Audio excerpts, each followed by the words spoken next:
선고가 내일로 잡힌 그 뒷얘기라면서 오늘 한 일간지에 흥미로운 보도가 하나 나왔습니다. 같이 보시죠. 지난달 31일에 평의를 했어요. 8분의 재판관들이. 그런데 여기서 돌연 고성이 터져 나왔다라는 겁니다. 다음이요. 그리고 하루 뒤에 4월 1일 오전에 30분 만에 평의가 끝나는데 이때 이제 헌재 직원을 문영배 소장 대행이 부른다는 겁니다. 이 평의장 안으로, 303호 안으로. 그러면서 뭐라고 했냐면, 자, 직원분 들으세요. 4일 오전 11시에 선고합니다. 그러면서 이 됐죠라는 말을 해요. 됐죠. 됐죠라는 건 직원한테 한 말이 아니고요. 동료 재판관들에게 한 얘기입니다. 됐죠? 김영주 의원님. 네. 이 얘기가 팩트인지 아닌지 저희도 확인은 어렵습니다. 다만 저희 취재로도 문영배 대행이 내일로 잡은 건 흔쾌하게 잡은 건 아니다라는 정도는 저희가 배경을 좀 듣고 있는데, 됐죠? 이 됐죠란 말이 뭔가 이게 이견이 있어가지고 됐죠? 이 얘기라는 거예요. 네. 그러니까 이 배경을 맞다고 가정해 보면 내일은 만장일치는 좀 쉽지 않지 않겠느냐. 이견이 있는 재판관이 있었던 것 아니냐. 이런 전망이 나와요. 어떻게 보십니까? 뭐 저도 좀 그와 비슷하게 봅니다. 그러니까 마지막까지 조정하는 과정에서 사실은 문영배 재판관이 최소한 4월 11일 정도까지라도 말하자면 8대0 아니면 뭐 어쨌든 뭐 합의할 수 있는 뭐 0대8이라든 어떤 형태로든 조금 더 이렇게 다양하게 입장이 갈리는 걸 줄이려고 하는 노력은 해왔지 않느냐. 그런데 일정 정도 대자라고 얘기한 것은 더 이상 좁혀질 수 없다라는 부분이면 4월 4일 날 하나, 4월 11일 날 하나 거의 비슷하다는 부분이고, 누군가 내부에서 빨리 결론을 내자. 이 정도 상태가 더 이상 뭐 일주일이 지나간들 또 4월 18일이 지나간들 입장이 바뀌지 않을 바에야 하루라도 빨리 입장을 내달라라고 하는 어떤 권한대행에 대한 주문이 내부에서 있었다라고 이렇게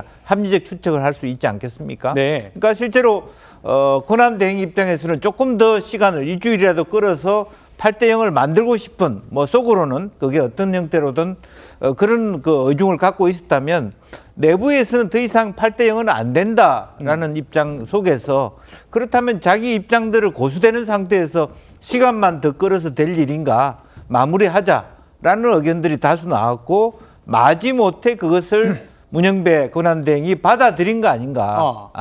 막 이 정도에서 정리하자라고 하는 부분에 대해서 그리고 그렇다고 해서 4월 18일 두 분이 다 나가고 난 다음에까지 결론을 안 내린다라고 하는 것은 정말 무책임한 상황이거든. 완전히 미궁에 빠지는 부분이었기 때문에 일주일 더 하는들 무슨 의미가 있냐라고 하는 부분에 대해서 내부 동의가 있었다. 그렇게 봐야 될 것 같습니다. 예.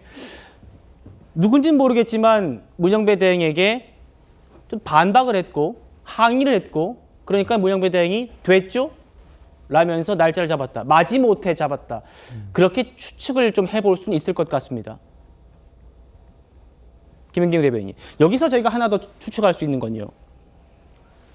더 이상 미루지 말고 선고합시다. 이런 얘기를 한 재판관이 한 명은 아닐 것 같다는 겁니다. 한 명은 아닐 것 같다. 왜냐하면 지금 한 2주 정도, 뭐 2, 3주 정도 좀 밀렸다 이런 얘기를 하잖아요. 한 명이 좀 그렇게 반대 의견으로 밀 수 있을까?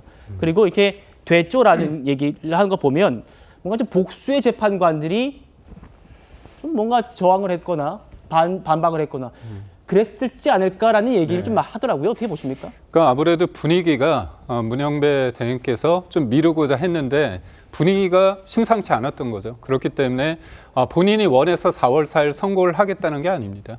어떻게 보면 억지 춘향으로 좀 밀려서 분위기에 어떻게 보면 본인이 미루고 싶었는데 밀리지 못했고 제가 봤을 때는 의견 충돌이 있었던 것 같아요. 그러니까 뭐 표현이 그럴 수 있지만 뒤끝 장렬이라고 할까요?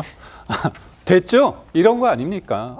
그래요? 그럼 본인들 마음대로 하십시오. 난 이제 손 뗍니다. 이런 느낌이거든요. 근데 제가 사실 4월 4일 날, 4월 1일 날 이 날짜가 나왔을 때 제가 어떤 생각이 들었냐면 좀 급하게 잡았네? 그런 생각을 했습니다. 그렇다면 이 날짜를 잡을 때 문영배 대행이 원해서 잡았을까 아니면 원하지 않은데 잡았을까가 굉장히 중요하다.